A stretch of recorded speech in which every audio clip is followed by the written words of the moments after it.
असलामुअलैकुम welcome back. तो अज का vlog शुरू करने तो व्लॉग शुरू करने तो पहले जिन्हें भी मेरे दोस्त मेरे वीर मेरे चैनल पर नवे आए हैं मेरे चैनल में जल्दी ना सबसक्राइब कर लो तो बेल आई घंटी को क्लिक करते तो आल से सिलेक्ट कर दो। बहुत शुक्रिया। तो अज मैं आया इतने ज़िला बाबर नगर।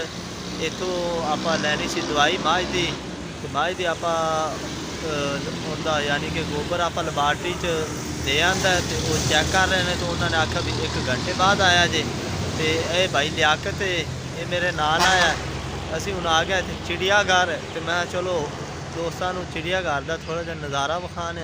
हूँ आप चलने अंदर चिड़ियाघर जाके बांदर छेड़ने की सूरत हाल है बांदर की अजकल। चलने आप अंदर। लो जी असी हूँ इंटर हो गया चिड़ियाघर के अंदर। तुसी थोड़ा जहा वेख सकते जे माहौल। ये थानू दरख्त ही दरख्त नज़र आ रहे हैं। तो चलने आप अगे तो उत्थे जाके जड़ियाँ चीज़ां रखिया ने उन्हों का विजिट करने। लो जी दोस्तों आप आ गए हैं हुण तुहानू विखाने। इनके अंदर आ तोते ने ते तितर रखे हुए ने। कुछ उत्ते बैठे ने तोते ते तितर ने। हाँ जी मोर ने पहल पाई खला मोर। बड़ा ज़बरदस्त माहौल बनाई खला है। ये मोर है।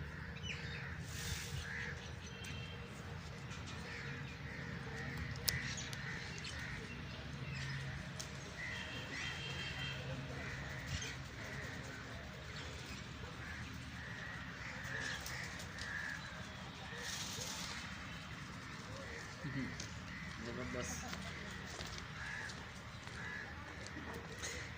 बड़ा प्यारा लग रहा है मोर माशाल्लाह। तुसी देख सकते जे ये जड़ियाँ इहदे परां दे नाल टिक्कियां ने। ये बाल किताबां च बड़ियां रख लैंदे ने कापियां च किताबां च। बाल बड़े शौकीन होंदे ने इन्हां टिक्कियां दा।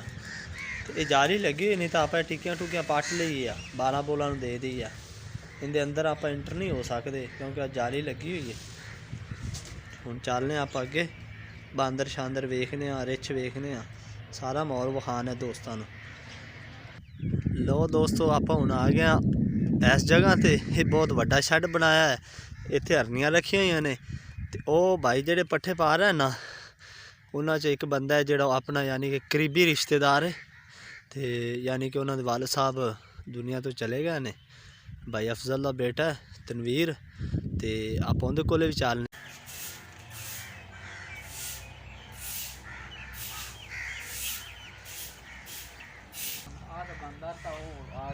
आ की करूँ ने आ की करूँ जुगाड़ तो नहीं लाऊ ने। ये जोड़ी जी बैठी इधर आदि अलहदा होते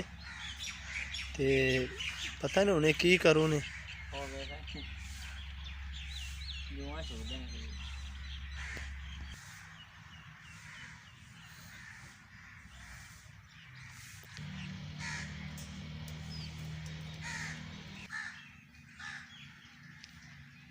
ते सवेरे दे इत्थे ही लग्या फिर। और की तू बल्ले दा स्कीमा लाई जाना। बाहर तो वेखे नहीं की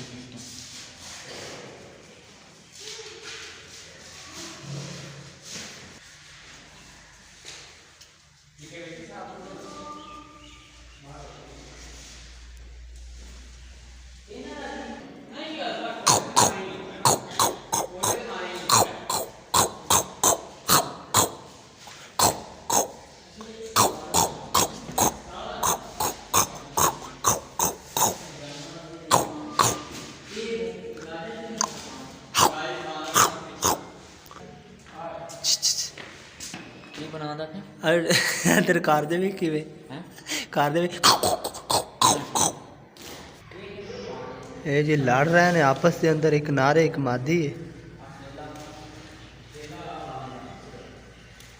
नत्था लगी हुई हैं इन्होंने।